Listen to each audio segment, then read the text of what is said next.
ഈശോ മിശിഹായ്ക്കും സ്തുതിയായിരിക്കട്ടെ. ജെറമിയ 17:14. കർത്താവേ, എന്നെ സുഖപ്പെടുത്തേണമേ, അപ്പോൾ ഞാൻ സൗഖ്യമുള്ളവനാകും. എന്നെ രക്ഷിക്കണമേ, അപ്പോൾ ഞാൻ രക്ഷപ്പെടും. അങ്ങ് മാത്രമാണ് എൻ്റെ പ്രത്യാശ.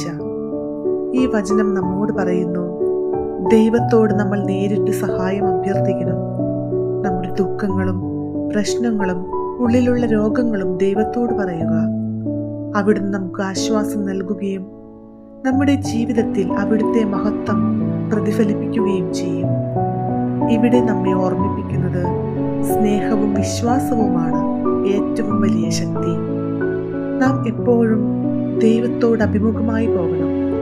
നമ്മുടെ ജീവിതത്തിലെ ചെറിയതോ വലിയതോ ആയ ആശങ്കകൾ, രോഗങ്ങൾ, നമ്മെ അലട്ടിക്കൊണ്ടിരിക്കുന്ന എന്തു തന്നെ വിഷയങ്ങളായാലും നമുക്ക് ദൈവത്തെ വിളിക്കാം.